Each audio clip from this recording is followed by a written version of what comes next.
Assalamualaikum warahmatullahi wabarakatuh. Perkenalkan, nama saya Razino Pedro Alyefri dari UIN Raden Intan Lampung, Fakultas Syariah, Prodi Hukum Tata Negara, NPM 2021020245. Saya akan menjelaskan makalah saya yang berjudul Menghadapi Sakaratul Maut.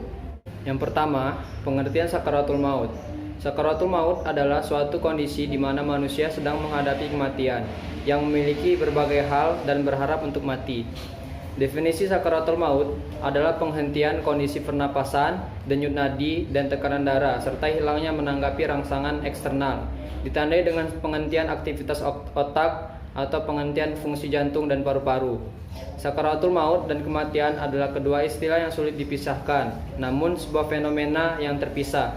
Sakaratul maut lebih ke arah proses, sedangkan kematian adalah akhir hidup.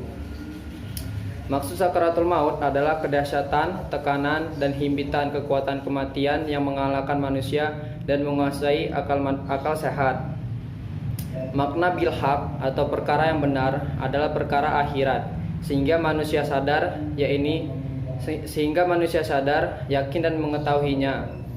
Ada yang berpendapat al-haq adalah hakikat keimanan, sehingga maknanya menjadi telah tiba sakaratul maut dengan kematian.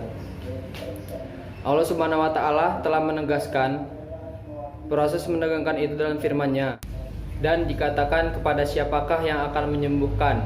Pasalnya, mereka telah kehilangan segala terlatih umum yang mereka pikirkan, sehingga mereka bergantung sekali pada terapi ilahi. Tapi jika qada dan qadar datang dan tiba, maka tidak dapat ditolak, dan dia yakin bahwa sesungguhnya itulah waktu perpisahan dengan dunia. Dan bertaut betis kanan dan betis kiri, maksudnya kesengsaraan menjadi satu dan berkumpul, urusan menjadi berbahaya, penderitaan semakin sulit, nyawa diharapkan keluar dari badan yang telah ia huni dan masih bersamanya. Maka dihalau menuju Allah Ta'ala untuk dibalas amalannya dan mengakui perbuatannya.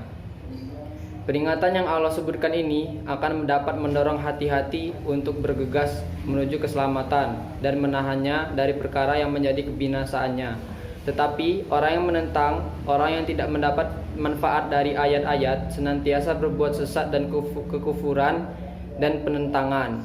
Dan penderitaan yang terjadi selama pencabutan nyawa akan dialami setiap makhluk. Dalil penguatnya ialah yang ditegaskan Allah Subhanahu wa Ta'ala dalam firman-Nya. Bismillahirrahmanirrahim. Kullu nafsin za'iqatul maut. Yang artinya setiap jiwa akan merasakan mati. Terdapat dalam surat Al-Imran ayat 185.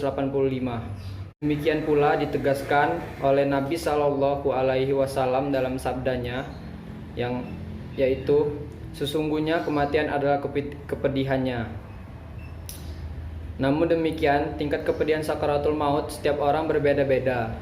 Orang yang beriman ruhnya akan lepas dengan mudah dan ringan. Malaikat yang mendatangi orang yang beriman mengambil nyawa dan dengan kesan yang baik lagi mengembirakan. Hal ini berdasarkan hadis Al-Bara bin Azib radhiyallahu anhu, bahwa Rasulullah Shallallahu alaihi wasallam berkata tentang proses kematian seorang mukmin. Seorang hamba mukmin jika telah berpisah dengan dunia menyongsong akhirat, maka malaikat akan mendatanginya dari langit dengan wajah yang putih, rona muka mereka layaknya sinar matahari. Mereka membawa kain kafan dari surga serta hanut atau wangian dari surga. Mereka duduk di sampingnya sejauh mata memandang. Berikutnya, malaikat maut hadir dan duduk di dekat kepalanya sembari berkata, "Wahai jiwa yang baik, dalam riwayat jiwa yang tenang, keluarlah menuju ampunan Allah dan keridoannya." Ruhnya keluar bagaikan aliran cucuran air dari mulut dan kulit. Setelah keluarnya ruh, maka setiap malaikat maut mengambilnya. Jika telah diambil, para malaikat lainnya tidak membiarkan jasad itu di tangan malaikat maut sejenak saja, untuk mereka ambil dan diletakkan di kain kafan dan hanut tadi. Dari jenazah, semerbak aroma mis terwangi yang ada di bumi. 2. Tanda-tanda sakaratul maut menurut Islam. Yang pertama, kematian 100 hari sebelum ajal. Tanda ini dimulai setelah waktu asar. Seluruh tubuh manusia sedang sekarat akan merasa gemetaran. Bahkan berpikir itu akan menyebar dari ubun-ubun ke ujung jari kaki. 2. Tanda-tanda sakaratul maut menurut Islam. Yang pertama, kematian 100 hari sebelum ajal. Kematian 100 hari sebelum ajal, tanda ini dimulai setelah waktu asar. Seluruh tubuh manusia sedang sekarat akan merasa gemetar.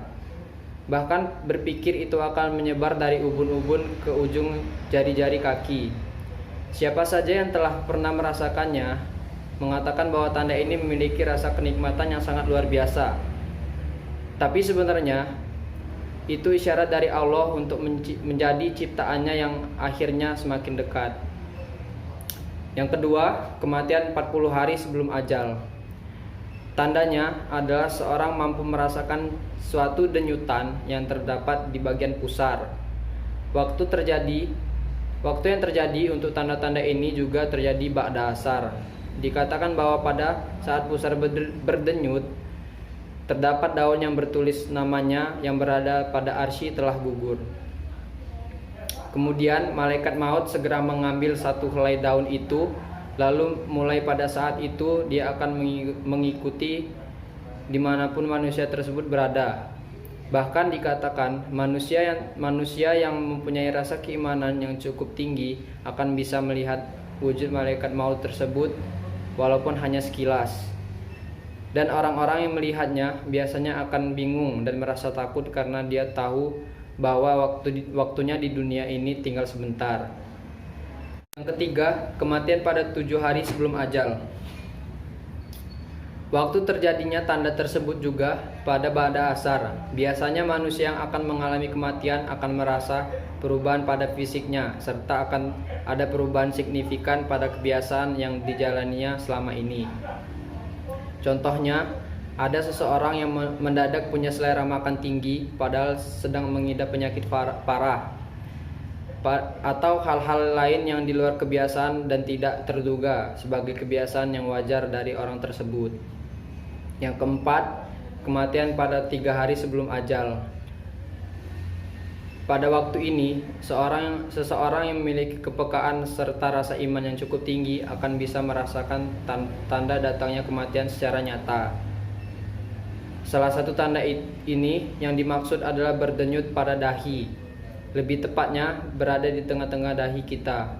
Selain itu, jika ada seseorang yang melihat kita, bola mata kita juga akan kehilangan warna aslinya alias memudar dari sebelumnya. Kedua kaki kita akan terasa lebih lemah, telinga tidak lagi tegak menawan, serta hidung akan terasa sesak atau terbenam. Jika kamu melalui masa-masa ini, suatu saat disarankan untuk berpuasa dan memperbanyak amal soleh lainnya.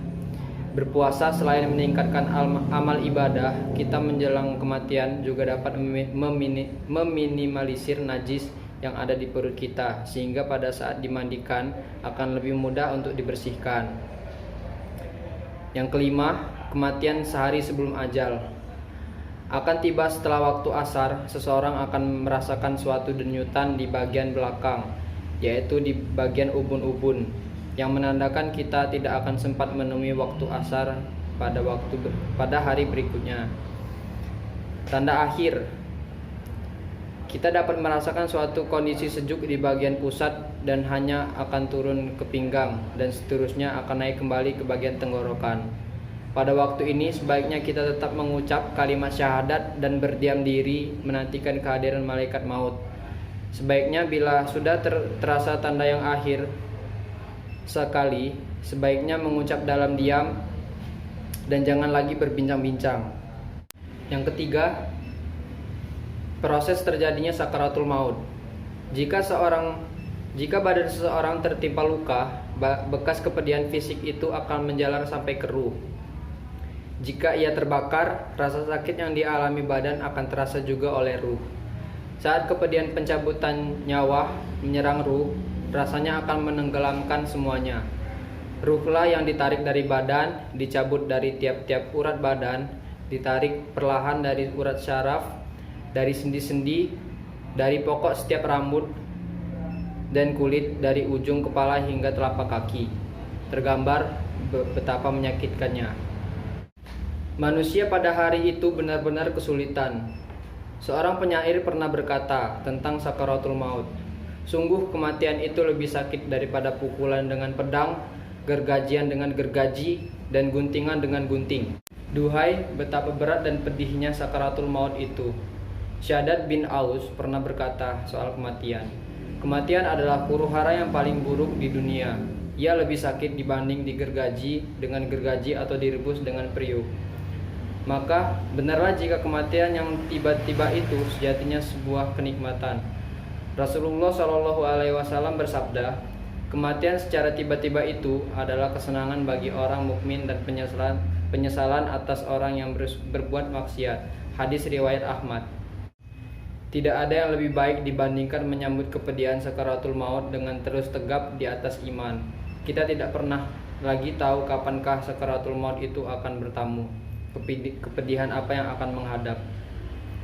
Seorang mukmin sejatinya adalah mereka yang bahagia dengan perjumpaan dengan Allah Subhanahu wa taala.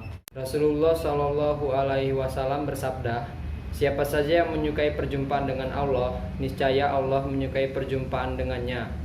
Dan siapa saja yang tidak menyukai perjumpaan dengan Allah, niscaya Allah tidak menyukai perjumpaan dengannya." Lalu para sahabat berkata, "Kami semua tidak menyukai kematian." Beliau Shallallahu Alaihi Wasallam bersabda, "Sesungguhnya orang mukmin jika dilapangkan baginya sesuatu, niscaya ia akan menyukai perjumpaan dengan Allah dan Allah akan menyukai perjumpaan dengannya." Hadis riwayat Bukhari. Tiap kita pun pantas terus berdoa agar detik-detik sakaratul maut kita akan berakhir dengan husnul khotimah. Sebuah cara yang paling indah untuk memulai perjumpaan dengan zat yang menciptakan kita dari tanah, lalu memberikan amanah besar untuk mengurus dunia ini. Sekian penjelasan dari saya tentang makalah menghadapi sakaratul maut. Apabila ada kesalahan kata, tolong dimaafkan. Kepada Allah saya mohon ampun. Saya akhiri. Wassalamualaikum warahmatullahi wabarakatuh.